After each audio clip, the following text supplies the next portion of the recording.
오늘을 살아가고 있는 우리는 매우 바쁘게 살아가고 있습니다.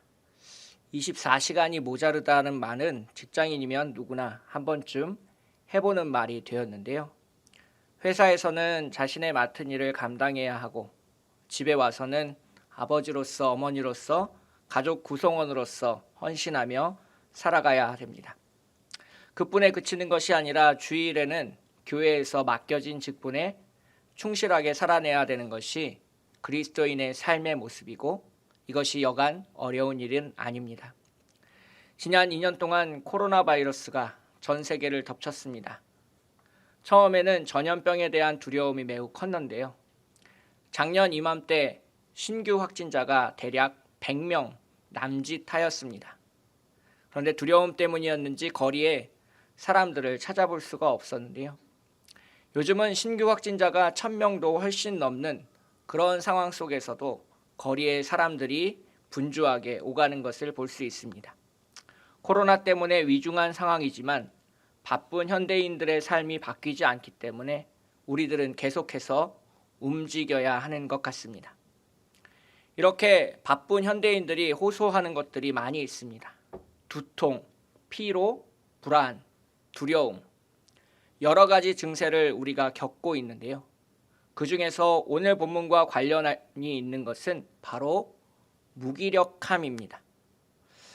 오랜 시간 바쁘게 회사 생활을 한 사람들이 공통적으로 겪는 증상 중에 하나가 무기력함인데요.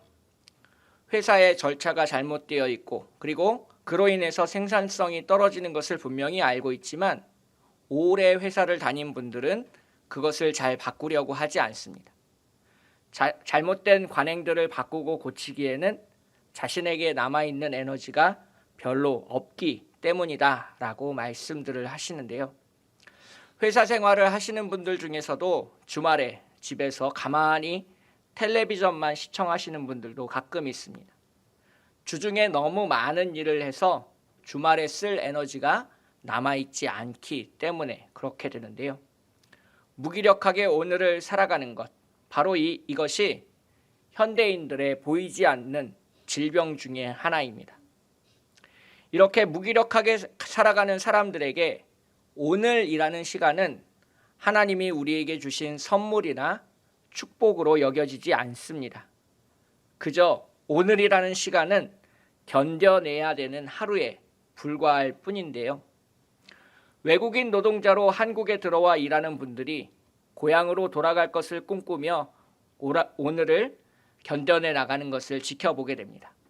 하지만 오랜 시간 동안 그 일이 반복되면 무기력한 상태에 빠지게 되는 것을 볼 수 있는데요.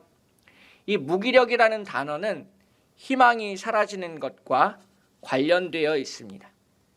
내일에 대한 소망이 있고 희망이 있을 때 우리는 생기를 갖게 되고 활력을 갖게 됩니다. 가족들이 함께 모여 살 수 있는 집을 짓는다라는 거대한 꿈을 가진 사람은 오늘의 어려움을 슬기롭게 극복해 나갈 수 있는데요. 무기력해서 꿈을 꿀 힘조차 없는 사람들에게 이 오늘이라는 시간은 그렇게 소중하게 여겨지지는 않습니다. 그래서 하루를 버티는 것으로 마무리하고 무기력한 삶을 반복해서 살아가게 되는데요. 이 현대인들에게 무기력함이 바쁜 생활로 인해서 찾아온다라고 하면 오늘 우리가 읽은 본문 속에서 전형적인 무기력함을 보여주는 사람이 있습니다. 바로 38년 된 병자입니다. 오늘 본문 속에서 사도 요한은 이 38년 된 병자가 어떤 질병을 앓고 있는지, 38년 동안 어떤 고통을 받아왔는지에 대해서 자세하게 기록하고 있지 않습니다. 다만 우리가 본문을 통해서 추측해 볼 수 있는 것은 그가 걸음걸이가 매우 느려서 다른 사람들이 연못으로 갈 때 뒤처질 수밖에 없는 그런 상황이었을 것이라는 점입니다. 오늘 본문을 기록한 사도 요한은 병자가 어떤 질병에 놓여 있는가 보다 어떤 상황에서 예수님을 만났는지에 더 많은 관심을 보여주고 있습니다. 예루살렘에 있는 이 베데스다 연못은 유명한 연못이었습니다. 병자를 치유하는 능력이 있는 물로 잘 알려져 있었는데요. 가끔 천사가 내려와 물에서 움직임이 일어날 때 가장 먼저 들어가 몸을 담그는 사람의 질병은 낫는다라는 소문이 있었습니다. 그래서 저마다 연못 근처에서 물의 움직임이 있을 때까지 기다리곤 했습니다. 이 연못 주변에는 여러 환자들이 있었는데요. 맹인, 다리 저는 사람, 혈기 마른 사람 등 의사의 손길로는 도저히 고칠 수 없는 그러한 사람들이 기적을 바라며 연못 주위를 떠나지 못하고 배회하고 있었습니다. 이 베데스다 연못의 기적이 잔인한 점이 있는데요.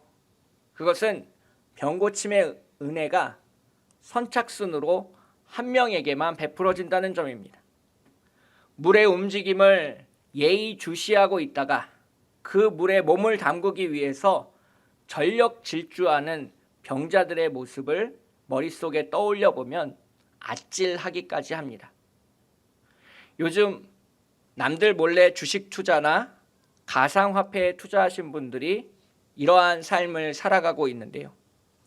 한밤중에도 미국에 있는 주식이 올랐나 핸드폰을 들여다보다가 상승하는 종목에 발을 담그기 위해서 노력하는 모습을 보여주고 있습니다. 그렇게 투자하는 모습이 베데스다 연못으로 뛰어들어가고 있는 병자들의 모습과 어쩜 그렇게 닮아 있는지 잘 모르겠습니다. 선착순으로 1등에게만 은혜가 주어지는 것은 지금 열리고 있는 올림픽도 마찬가지입니다. 메달을 따지 못한 사람들은 전부 패배자가 되어서 울분을 삼키고, 안타깝게 은메달에 그친 사람들은 자신들의 메달을 소중하게 생각하지 않는 것이 올림픽의 현실입니다. 다른 사람과의 경쟁에서 승리해야 은혜를 받는 것이 올림픽이고, 다른 사람들보다 먼저 연못에 들어가야 되는 것이 베데스다 연못의 기적이라는 공통점을 가지고 있습니다. 오늘 본문 속에 등장한 이 38년 된 병자는 꽤 오랜 시간 동안 베데스다 연못에 머물렀을 것으로 생각되어집니다. 병고침에 샘물이 있다는 소문을 듣고 그는 베데스다를 찾아왔습니다. 처음에는 그도 물의 움직임이 보일 때 전력 질주하며 연못에 몸을 던졌을 것입니다. 하지만 그는 다른 사람들보다 빨리 뛸 수 없었고 항상 뒤처졌습니다. 그래서 연못이 베푸는 은혜를 오랜 시간 동안 누릴 수 없게 되었습니다. 그렇게 시간이 흘러가면 흘러갈수록 이 병자는 현실에 안주하게 됩니다. 이제는 전력 질주조차 하지 않고 물의 움직임이 있을까 하고 밤새 기다리는 일도 포기하였습니다. 그에게는 아직 베데스다 연못에서 고침을 받을 수 있다라는 희망이 남아있지만 그것은 오래된 종이처럼 누렇게 변색되어 빛을 바랜 희망이었습니다. 희망 하나 때문에 연못을 떠나지는 못하지만 그는 무기력하게 오늘을 살아갑니다. 자신의 주변에 누가 오는 것에 대한 것도 관심을 기울이지 않습니다. 예수님이 그의 주위에 나타나셨을 때도 그는 아무런 관심을 기울이지 않았습니다. 몇몇 사람들이 혹시 병을 고쳐줄지 모른다는 마음으로 예수님의 주변에 몰려들었을 때도 그는 자신의 자리를 떠나지 않았습니다. 오랜 시간 동안 베데스다 연못에서 기다리는 것에 지쳐 무기력해진 삶의 모습. 예수님이 가까이 오셨는데도 불구하고 계속 누워 자신의 자리를 지키고 있는 38년 된 병자의 모습입니다. 이 38년 된 병자의 모습은 오늘을 살아가고 있는 현대인의 모습과 2000년이라는 시간의 벽을 넘어서 묘하게 닮아 있는 것을 보게 됩니다. 심지어 예수님이 옆에 지나가시는데도 38년 된 병자는 계속 누워 있습니다. 예수님이 어떤 분인지, 어떤 능력을 가지고 계신 분인지 알지 못했고 알려고 하는 마음도 없었습니다. 정확하게 말하면 알려고 시도조차 해보지 않았습니다. 무기력하게 누워있는 병자에게 예수님이 말씀하셨습니다. 내가 낫고자 하느냐? 이 질문은 병자에게 매우 근본적인 질문입니다. 그가 베데스다 연못에 찾아온 까닭이 무엇이겠습니까? 병고침을 받으려 함이 아니었겠습니까? 자신의 고향을 떠나 낯선 이곳에 머무르는 까닭도 병고침을 받기 위함이 아니었겠습니까? 하지만 오랜 시간 연못가에 머무르며 그는 무기력해졌고 나약해졌고 이제는 연못에 물의 움직임이 있어도 자신이 1등으로 들어갈 수 없다는 어두운 현실을 받아들이게 되었습니다. 그는 예수님의 질문에 귀찮다는 듯이 대답합니다. 물이 움직일 때에 나를 못에 넣어주는 사람이 없어. 내가 가는 동안에 다른 사람이 먼저 내려가나이다. 그의 말을 살펴보면 혼자의 힘으로는 불가능하다라는 것을 이 병자는 깨달았습니다. 달리기가 느려서 다른 사람보다 먼저 연못에 들어갈 수 없는 현실을 인정하고 받아들이는 것입니다. 그리고 다른 사람의 도움이 절대적으로 필요하다는 사실을 인정했습니다. 자신을 들어다가 연못에 넣어주는 사람이 없이는 자신의 병이 나을 수 없다는 것입니다. 이 38년 된 병자의 고백은 오늘날 우리 현대인들이 하고 있는 고백과는 정반대입니다. 현대인들은 그렇게 얘기합니다. 모든 것이 가능하다.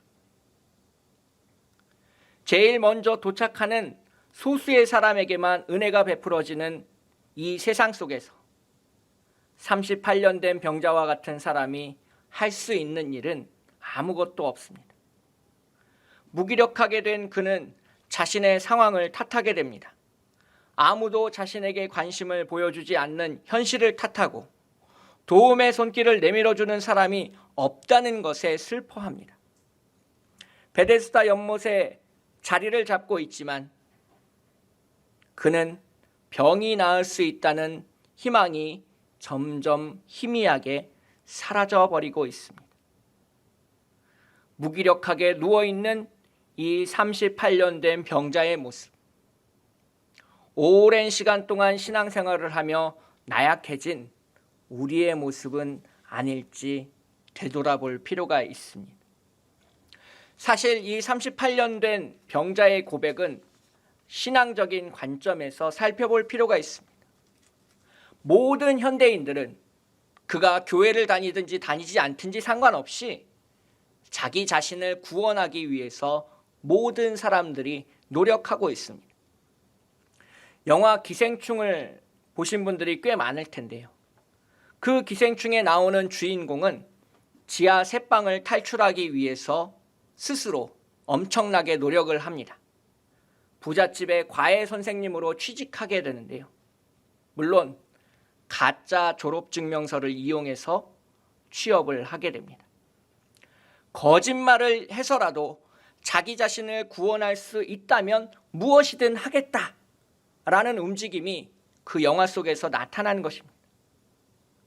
어떤 수단을 써서라도 자기 자신을 구원하겠다는 의지는 현대인들이라면 누구나 가지고 있는 의지이자 욕망입니다. 오늘을 살아가고 있는 현대인들에게, 우리들에게 38년 된 병자는 말하고 있습니다. 우리는 우리 스스로를 구원할 수 없다.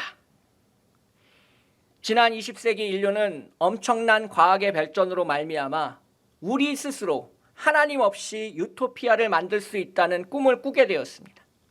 우주를 탐험하고 화성에 새로운 식민지를 세워 우주를 정복하는 꿈을 꾸었습니다. 하지만 지금 우리가 살아가고 있는 현실은 어떻습니까? 고작 바이러스 하나를 제어하지 못해서 전 세계가 뒤집힌 것이 인간의 현실입니다. 나는 나를 구원할 수 없다. 38년 된 병자가 고백하고 있는 내용입니다. 그리고 구원은 철저하게 외부에서 오는 것이다. 이것이 바로 38년 된 병자가 2000년의 시간을 뛰어넘어 우리 그리스도인들에게 알려주고 있는 신앙 고백입니다. 누군가의 도움을 기다리는 일. 병자는 그 도움을 기다리며 무기력하게 누워 있었습니다. 예수님께서 무기력한 병자에게 말씀하셨습니다. 일어나 내 자리를 들고 걸어가라. 예수님의 말씀에 병자는 즉시 고침을 받았고 자리에서 일어나 자신의 자리를 들고 걸어갔습니다. 도움의 손길이 필요하다라고 솔직하게 말한 병자에게 예수님은 은혜를 베푸셨습니다.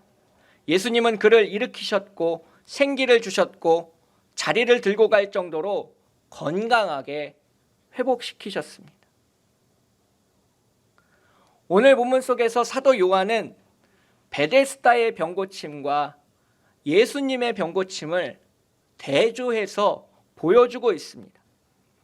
이것은 예루살렘에 있는 구약시대의 은혜와 예수님이 오신 신약시대의 은혜의 개념을 대조함으로써 그 은혜의 개념이 완전히 다르다라는 것을 말씀하여 주고 있는데요.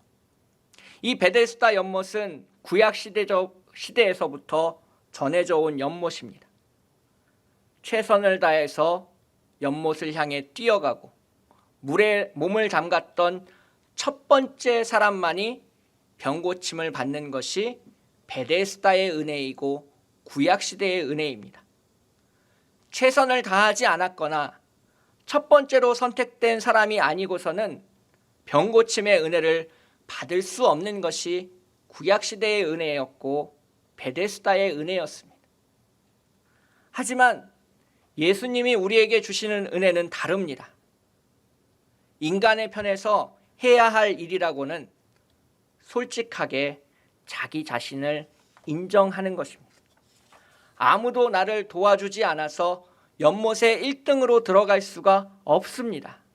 아주 평범한 말이지만 예수님 앞에 이보다 솔직한 자기 고백은 있을 수 없습니다. 예수님을 만나고 예수님과 대화를 나누고 예수님께 은혜를 받은 자가 회복된다. 병고침을 받는다. 이것이 오늘 본문을 통해서 사도 요한이 우리에게 말하고 싶어하는 본질입니다. 인간의 편에서 엄청난 노력을 해야 구원을 얻는 것이 아니라 예수님을 만남으로써 구원을 얻을 수 있다는 것을 분명하게 말하고 있습니다. 그리고 예수님을 만나야만, 예수님을 통해서 회복되어야만 우리에게 진정한 의미에서의 안식이 주어진다는 것을 말하고 있습니다. 오늘 본문 이후 10절 이후의 내용을 살펴보시면 이 사건으로 인해서 유대인과 예수님 사이에 안식일 논쟁이 이어지게 됩니다. 병고침을 받은 사람이 안식일에 자신의 자리를 정돈하고 일어나 무엇인가를 들고 짐을 옮겼다. 유대인들의 생각에는 안식일에 해서는 안 되는 일이라는 것입니다. 유대인들은 십계명을 철저하게 지켰습니다. 특별히 안식일 계명을 문자적으로 철저하게 지키려고 노력했는데요. 얼마나 철저하게 지켰냐면 안식일에는 전기밥솥에 전원을 켜는 일조차 허락되지 않았습니다. 심지어는 엘리베이터에서 자기가 오르는 층수를 누르는 것조차 일이라고 여겨서 안식일에는 아무도 엘리베이터에 타서 층수 버튼을 누르지 않았습니다. 그래서 어떻게 했는지 아십니까? 엘리베이터가 모든 층에 한 번씩 다 서게 되었습니다. 아무도 층수 버튼을 누르지 않으니까 안식일에는 엘리베이터가 각 층마다 멈춰서 사람들이 원하는 층에 내릴 수 있도록 한 것입니다. 안식일을 정말로 문자적으로 지킴으로써 유대인들은 하나님 앞에 최선을 다해서 선택받은 민족으로 살아가려고 했습니다. 하지만 그것을 지키는 것에 그치고 정말 안식일의 의미가 무엇인지, 안식한다는 그 의미가 무엇인지에 대한 본질을 잊어버리고 말았습니다. 이 안식의 기본적인 의미는 회복에 초점을 맞추어져 있습니다. 6일 동안 바쁘게 생활하다가 끊어져 버린 하나님과의 관계를 회복하는 그 시간이 바로 안식일입니다. 마치 5분이 늦은 시계를 원래대로 맞추는 것처럼 우리는 하나님으로부터 어긋나 있는 우리의 몸과 마음을 진정한 안식을 통해서 주님 앞으로 되돌리는 일을 하게 됩니다. 안식일에 아무런 일을 하지 않고 하나님께 예배함으로써 하나님과의 관계가 회복되는 것이 이 안식일의 진정한 의미이고 본질입니다. 신약시대를 살아가고 있는 우리에게는 주일이 그런 의미를 담고 있습니다. 모든 것이 하나님이 창조했던 원래의 자리로 되돌아가는 것. 창조가 완성되고 하나님께서 안식하셨던 것처럼 모든 피조물이 여호와 하나님이 원하시는 그 자리에 놓여지는 것. 이것이 안식일의 의미이고 주일의 의미입니다. 바로 이런 까닭에서 우리는 주일을 성수하라 라고 말씀하고 있는 겁니다. 그러면 예수님께서 굳이 이 안식일에 병자를 고치신 까닭은 무엇일까요? 예수님은 그날이 안식일이라는 것도 아셨고 자신이 병자를 고침으로써 수많은 유대인들이 자신을 향해서 도전해 올 것도 잘 알고 계셨습니다. 하지만 예수님은 그 병자를 안식일에 고치셨습니다. 이것은 그 행동으로 말미암아 우리에게 말씀하고 싶은 것이 있어서 그렇게 되는 건데요. 그것은 38년 된 병자가 육체적인 질병에서 회복됨으로써 하나님과의 관계가 새로워질 수 있기 때문에 그렇습니다. 오랜 시간 38년 동안 기도해도 응답이 없는 하나님과 이 병자가 어떻게 원활하게 소통하고 기도할 수 있었겠습니까? 도움을 베풀지 않는, 은혜를 베풀지 않는 하나님을 향해서 얼마나 많은 밤을 원망하며 불평하며 이 병자가 보냈겠습니까? 예수님은 그로 인해서 나약해지고 무기력해진 이 병자의 마음을, 병자의 중심을 아셨고 그를 회복시키셨습니다. 그를 회복시키심으로 그에게 참 안식을 예수님께서 선사하신 것입니다. 질병에서 회복되어 그는 처음의 자리, 가족들이 있고 친구들이 있는 자리로 돌아갈 수 있게 되었습니다. 그곳에서 하나님을 온전히 믿고 섬길 수 있는 새로운 출발점이 그에게 마련된 것입니다. 오늘 본문 속에서 사도 요한이 마지막으로 말하고자 하는 바는 바로 이것입니다. 예수님께서 병을 고치시는 까닭은 우리에게 안식의 진정한 의미를 알려주시기 위함이다. 하나님이 처음 만드셨던 피조물의 자리로 돌아가는 것, 맹인이 앞을 보게 되고 다리 저는 사람이 온전히 걷게 되고 혈기 마른 사람 안에 생명이 충만하게 되는 것, 바로 하나님과의 관계가 회복되어 주님이 우리를 창조하신 그 원래의 자리로 되돌아가는 것이다. 이것이 진짜 안식이고 우리에게 안식일, 주일이 주어진 참 의미다라는 것을 예수님께서 말씀하고 계신 것입니다. 진짜 안식을 주는 것은 예루살렘에 있는 이 연못이 아니라 예수 그리스도를 통해서 예수 그리스도를 만남으로 주님이 우리에게 말씀하심으로써 가능하다는 것을 사도 요한은 강조하고 있습니다. 오늘 본문을 세 가지로 정리하고 마무리할까 합니다. 첫째, 은혜는 선착순이 아니라 예수님을 만난 누구에게나 베풀어진다는 겁니다. 물이 언제 움직일까 전전긍긍하지 않아도 되고, 다른 사람들보다 늦을까 걱정하며 근심하지 않아도 주님이 먼저 우리를 찾아오셔서 38년 된 병자에게 먼저 말 걸어주신 것처럼 오늘을 나약하고 무기력하게 살아가고 있는 우리에게 주님이 먼저 찾아오셔서 이야기하실 것입니다. 내가 정말 낫고자 하느냐? 두 번째는 주님이 우리에게 물으신 그 질문에 38년 된 병자처럼 솔직하게 자신의 모습을 고백할 수 있는가 하는 점입니다.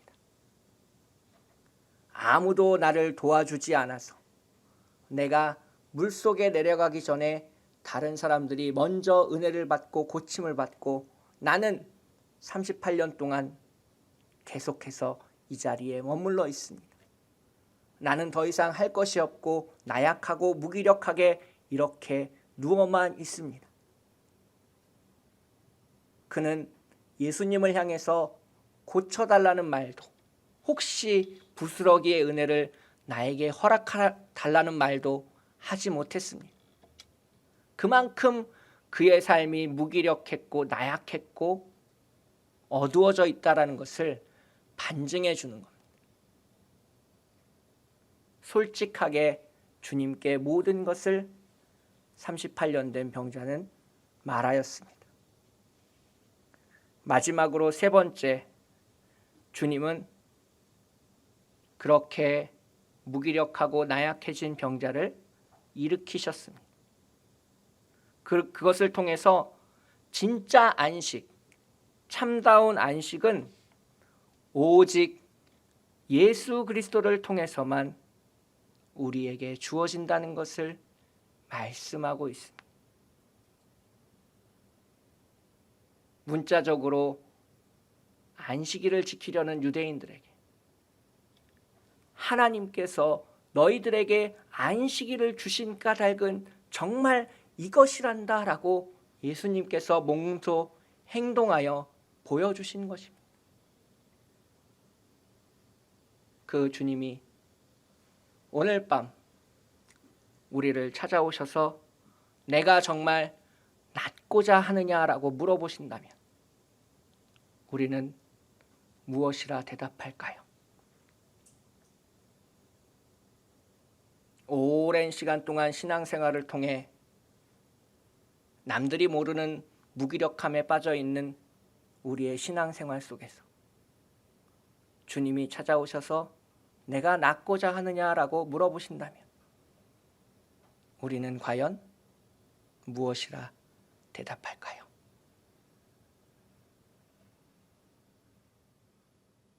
함께 기도하겠습니다.